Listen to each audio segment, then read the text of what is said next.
Last week on Exploring Off the Grid, the team met up with Nathan from Wild Reaches and experienced some of what the amazing western coastline of Kowanyama has to offer. You guys are welcome to come with me whenever. Leave it to the experts. Yeah. Well done, mate. After leaving the coast, the crew made their way to the banks of the Mitchell River. Ah, there's the mighty Mitchell. And after a good night around camp and a feed of the fish they caught back at the Topsy, they have big plans for the next few days to experience what this place has to offer. But after the camera stopped rolling last night, Jono and Rick decided to play a bit of a prank. Righto, so Jono and I have been working on a bit of a stitch up from Matt. So I've got this night vision monocular from Extreme Gear and Bundy. And what we're going to do is we're going to run some boot polish around the ring here. When Matt goes to look in it, it's going to leave him a big ring around his eye. So hopefully this works alright. So we'll see how this goes. So the one thing on all these trips is you've got to watch out for Jono. Always in the back of your mind, what is he up to? You just can't let your guard down, otherwise you'll cop it. We started to plan it in stages to stitch Matt up. So I've got my night vision goggles. No, what's that? Night vision. There we go. We got pop there and have a look. What do you reckon? Oh, the Crocs? Yeah. Yeah, come on. Had to go with those first and said, hang on. Meanwhile, Rick's lining his eyeliner up, or whatever you want to call it, on his infrared one, single monocular. I can't see. How will I know the crocodiles are there? Matt, this one's got thermal. Yeah. So give that one a go. That might even light them up even better, mate. So yeah, so check out these ones, mate. They're better than mine. Yep. It's different than mine though. Probably need to take your glasses off of that. It's sideways. Hang on. Is there an up or a down on this? Yeah, mate. So if you go just straight in that way. Up that way. Yep. Make sure you seal it up. If you get light in your eye, Hold my glasses because you'll struggle. Get your level up and down, so you might just need to spin it and have it right. Yeah. Yep. That's working. Okay. Try the other eye just in case that's your stronger eye. Poor old Matt. Looked like he had two black eyes. It worked a treat. Hook, line and sinker, mate. Perfect. This rubber feels very sweaty and weird. You cock! I knew there was probably something going on, but the thing with pranks is you've got to keep it in your little tight group. What is it? Loose lips sink ships, I think it is. So yeah, the less people that know about a prank, the better. Yeah, that was a good one on Matt. He really got stitched up well. Nice one, boys. I'd watch your backs now, though. If I know Mad Matt, he won't take this one lying down. I'm not really concerned what Matt or anyone's got, because I don't think they're that smart, honestly. Like, you know, like, bring it on. Just bring it on. Whatever they got, bring it on. This is Exploring Off the Grid.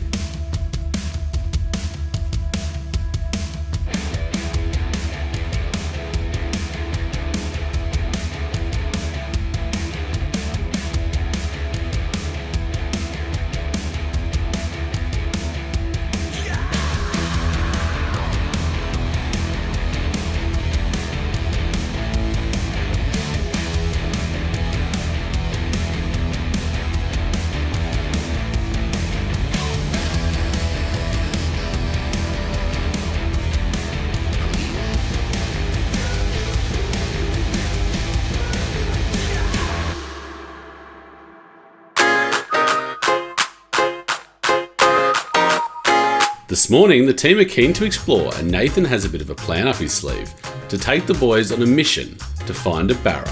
We're at Bulls Crossing for a couple of nights. It gives us a good chance to get the buggies off, get the truck set up properly, kind of relax a little bit, but more so to spend a bit of time with Nathan. He's going to get his quad out. We're going to be doing some exploring.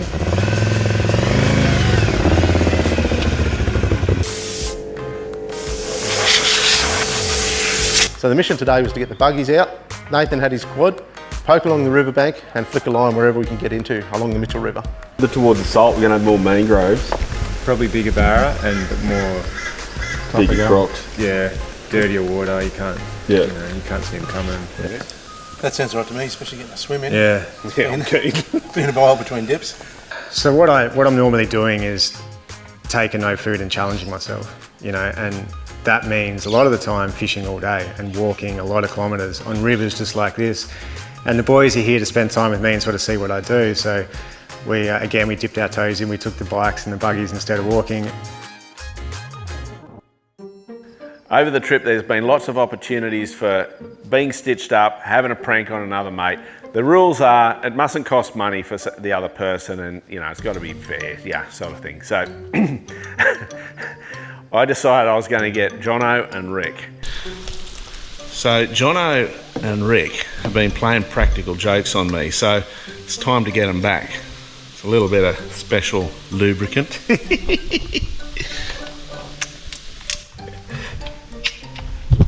That should make life. Oh, better get that. Oh. And I put it all over their steering wheel and handlebars. Oh, Rick's gonna hate this.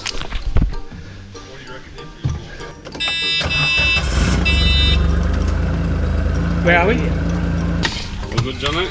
Yeah, just a bit greasy. I've got. Funny thing though, when they started to drive, Rick sort of did it a few manoeuvres, and then he started to go, what's wrong with my steering wheel? Bastards. Sons of bitches. Dirty bastards. Sons of bitches. Got me with cooking oil on the steering wheel. It's actually KY lube. Yeah. Great. Jono's got bulk supply of that. And with Jono, he's like thinking he's put chainsaw chain oil all over it because he'd been handling the chainsaw earlier. Yeah, with chainsaw. All over my handlebar. Chainsaw oil in the handlebar. Yeah. How's it get there? From my hand, from chainsaw to my hand to the handlebar. I grabbed the chainsaw bar oil for us. Yeah, in case it leaks out, mate. Yeah. Lube up, eh? Is that love juice?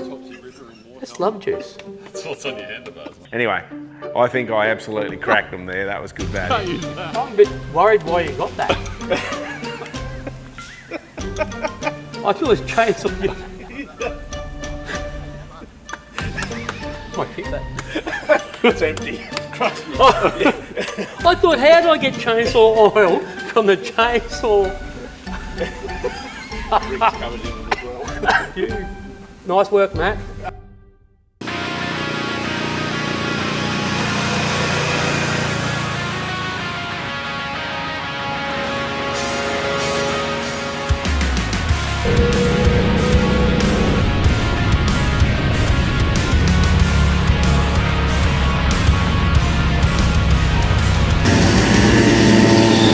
So today I got relegated back to my place in the Tinger with John. Now John and I, we do have a lot of laughs in the Tinger together. We just make it fun.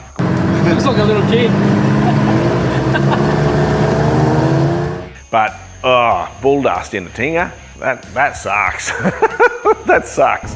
But we went upriver here, probably only a couple of 100 metres through a couple of faint trails, and we found another campsite where we went fishing, and that was just so beautiful. Look at this. Hey? Wow. Dude. You can't swim in it. So we found some excellent little spots to flick a line. Nath was doing his thing.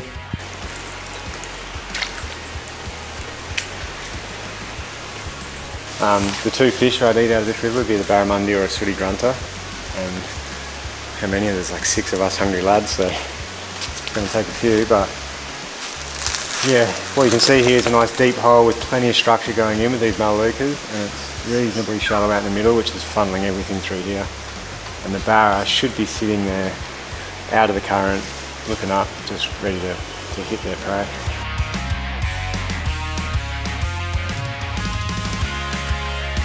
Yeah, so we run a pretty elite team. We've got myself, Rick, that man can fish, obviously.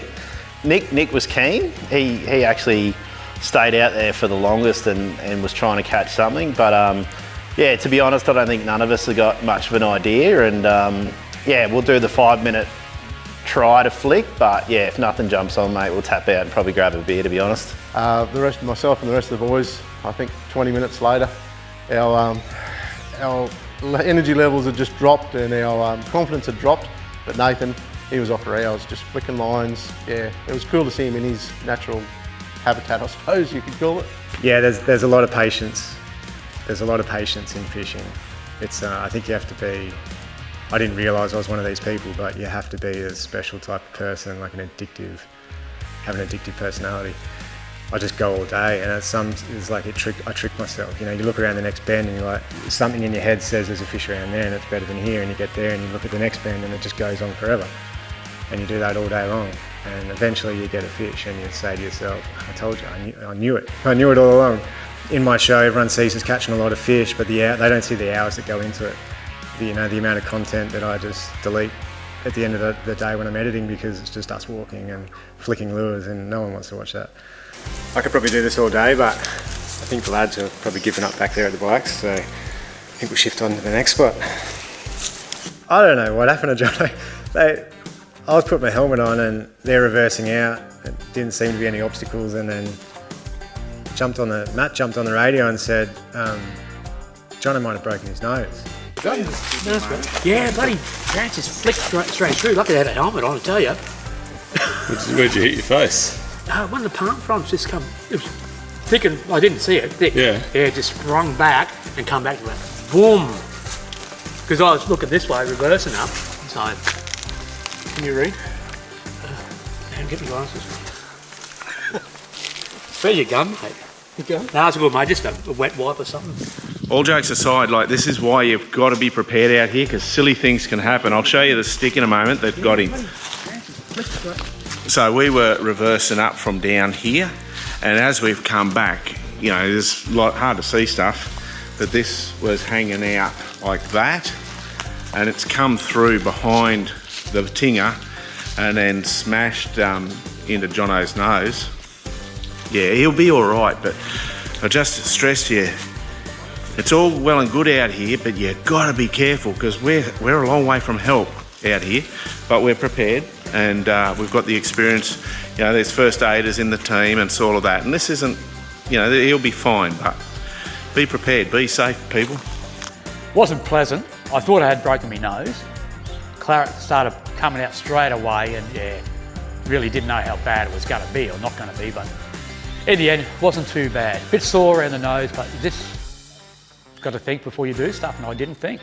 So yeah, we finally poked out of the thick scrub back onto the track, pulled into some shade. It was about lunchtime, so we had a muesli bar and a bit of water, and everyone was keen for a swim. You know, we've been pushing pretty slow through this tight country, and it's hot up here. So we sent the drone up to look for like a safer swimming hole. You know, like I say, there's so many crocs in this river, and it's quite deep in sections, and you really want a shallow section where it's shallow, you know, 30, 40 metres in either direction, and you've got a bit of sight or a drone in the sky or something like that. So we sent the drone, and it was about 1.8 kilometres to this bend in the river that was all like a big sandbar with looked like a shallow corner on it where we could have a swim, and so let's all go there.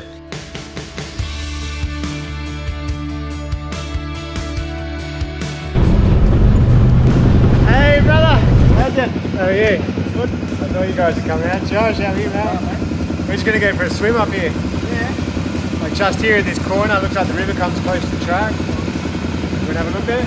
Yeah, we'll follow you. Sounds good.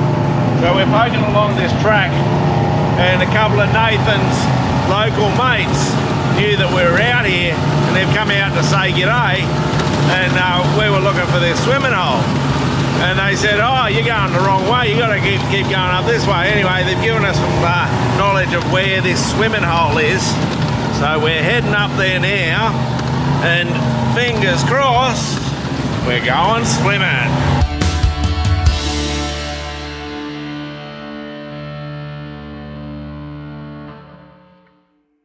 The boys are exploring along the Mitchell River with Nathan in the buggies, and they haven't had the best of luck with catching a feed just yet.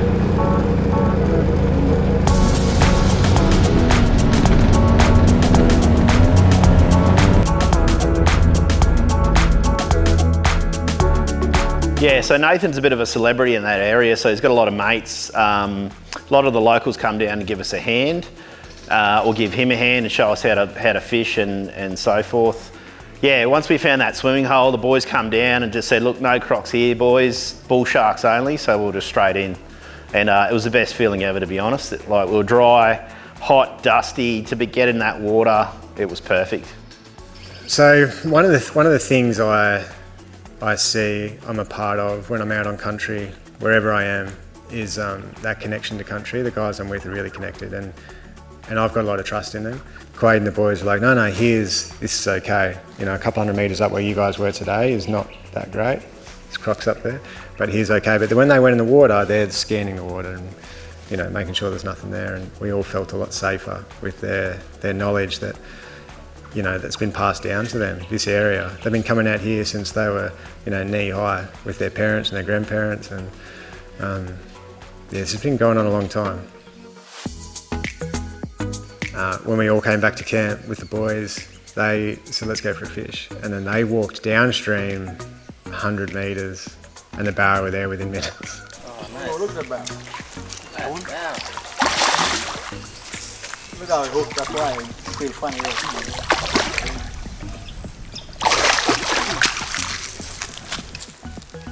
Nice, 60, I say. 62. I don't know. And that's what I find, it's local knowledge. These boys have been doing this since they were kids and they know where the fish are.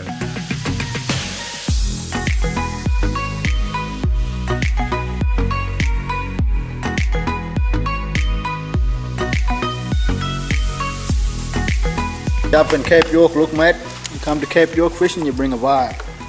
That's what I love about coming to these communities, is hanging out with the locals and seeing what they've done since they were kids and what's been taught to them and learning about their culture. A few of the local guys followed us back there that Nathan knew. He's so dialed in with the local boys up there, so yeah, decided to go for a quick flick. The theory is once you flick a few, and if you don't get something straight away within like the first 5 flicks, boom, they're off, they're running straight to the next spot. So being like 8 people with the locals, they know the exact spot, so they're all trying to leapfrog each other to get to the spot to get the Barra because they knew the camera was on. So yeah, it was pretty funny watching them scramble over each other trying to get to the good spot. Yeah, so it's always a lot of fun hanging out with the boys. Wherever I am, especially if there's a few of them, they're all giving each other a hard time. And show them what you got, buddy. Show the camera what you got. What you got? Check. Nah, I don't want to pull that up on camera. Catfish slayer.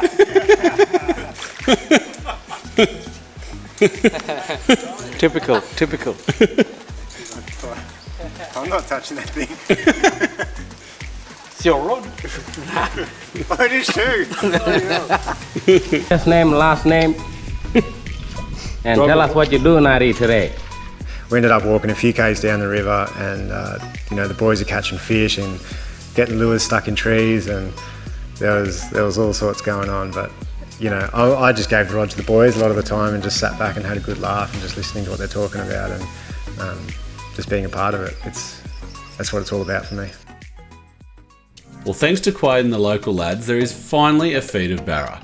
And what's even better is that the boys are keen to cook it up for us local style. So this afternoon, we've basically had the afternoon off. Nathan's taken a few of his mates and they've all gone walking the river, fishing, and I think all up they caught something like 8 or 9 barramundi, like decent sized fish. But they came back to camp and they're just hanging out with us, which is so cool. And they've relaxed, they're starting to make jokes with us.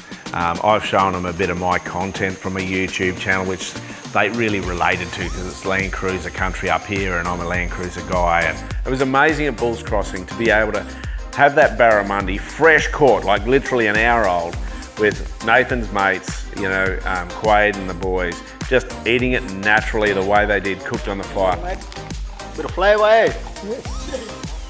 Absolutely amazing experience, but it tasted so good. So Kowanyama, I'd never been there before. It is super remote. It's a dry community. Kowanyama, the river systems, the plains, the wildlife, the fishing, not for me. It was a really cool experience and I will go back again. Right, so years ago, actually the first time I came to Kowanyama, I came from the north, and I'd never seen this part of the Mitchell where these guys are going to encounter tomorrow. I knew about the Mitchell further inland, but not this crossing. And I came down just before, a couple of hours before sunset, maybe an hour before sunset, and I couldn't see the exit on the other side. And this river's so wide and rocky, and it's a gnarly crossing. These guys are going to encounter that tomorrow. So anyway, we're having a swim here at camp, and I said to Quade and Josh, is there water out there at Shelfo at the moment, which is the crossing? Yeah, there's plenty of water out there. And so, is it passable? Yeah, it's passable in those trucks. Well, how much water? And Josh is sort of going, you know, like this around hip height, which is a lot of water. And which means that there's going to be a fair bit of water moving. It's really wide, and it's a rocky bottom, like unstable rocky bottom. It's one of the best crossings in Cape York, and not many people, I mean, I've never seen it anywhere except for my content, so not many people have done it. That's coming up next on Exploring Off the Grid.